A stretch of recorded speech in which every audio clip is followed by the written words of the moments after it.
बोलबो जो हमारे साथ हम उनका साथ, जो हमारे साथ, जो हमारे साथ, जो हमारे साथ हम उनका साथ, सबका साथ सबका विकास।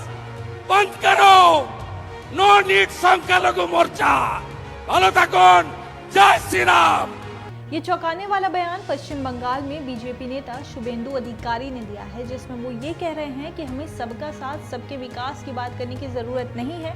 हम तय करेंगे कि जो हमारे साथ है हम उसका साथ दें।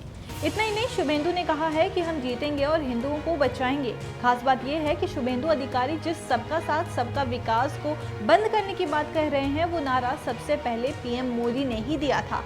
पर अब सवाल ये है कि सबका साथ सबका विकास पर आपत्ति क्यों? शुभेंदु ने खुद इसको समझाया है। उन्होंने कहा है कि हमें चुनावों में वोट नहीं डालने दिया जाएगा क्योंकि हम हिंदू हैं। जिहादी सुबह से मेरे घर के सामने बैठे रहेंगे। पुलिस दर्शक दीर्घा में चली जाएगी। हमें तुरंत जाग जाना चाहिए। मैं इस साइंस सिटी में बैठा हूँ। 10 किलोमीटर दूर घटकपुर और भंगार में 4 हिंदू इलाके हैं। दोनों क्षेत्रों के हिंदुओं को वोट देने की अनुमति नहीं थी।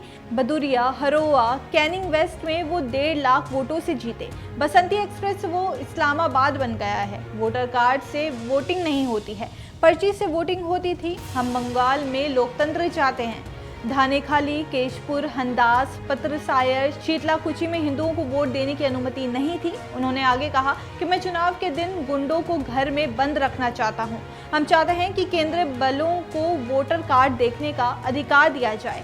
मैं गवर्नर के पास गया, राष्ट्रपति को मेल किया। मैं कहना चाहूँगा कि पश्चिम बंगाल का संविधान खत्म हो गया है। हम संविधान बचाना चाहते हैं। संगठनात्मक कमजोरी, नेतृत्व संकट और उसके बाद वोटों की जिहादी लूट चल रही है। बता दें कि बंगाल में विपक्ष के नेता शुभेंदु अधिकारी ने उपचुनाव में बीजेपी की हार को भी वजह बताई है। उन्होंने दावा किया है कि उपचुनाव में हजारों लोग अपना वोट नहीं डाल सके। उन्होंने कहा कि लोकतंत्र चुनाव में भी लाखों हिंदुओं को वोट डालने नहीं दिया गया। माना जा रहा है कि शुभेंदु के बयान से साफ है कि बीजेपी अब बंगाल में हिंदू वोटर्स पर फोकस रखेगी। बंगाल बीजेपी का मानना है कि लोकसभा चुनाव में मुस्लिम वोटर्स ने एकजुट होकर टीएमसी को सपोर्ट किया है, जबकि हिंदू वोटर्स में विभाजन देखा गया। ऐसे में अब हिंदू वोटों को ध्रुवीकरण की कोशिश की जाएगी।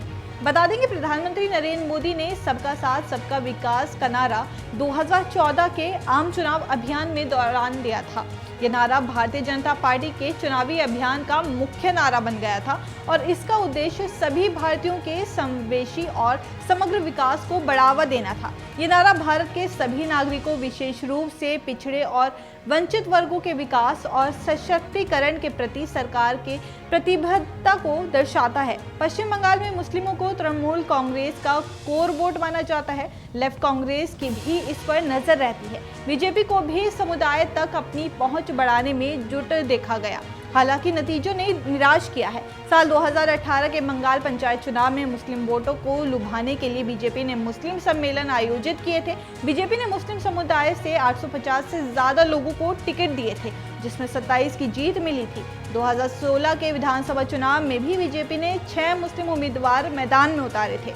बंगाल में करीब 30% मुस्लिम मतदाता हैं, जो सूबे से 294 सीटों में से करीब 100 पर निर्णायक भूमिका में हैं।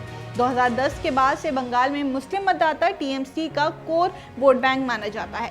हालांकि यहाँ अल्पसंख्यक समुदाय के नेताओं का मानना है कि मुस्लिम वोटर्स का बड़ा हिस्सा बीजेपी को रोकने के लिए वाम कांग्रेस गठबंधन के बजाय तृणमूल कांग्रेस को तरजीह देता आ रहा है। बहरहाल आपको ये जानकारी कैसी लगी, हमें कमेंट्स करके जरूर बताइए।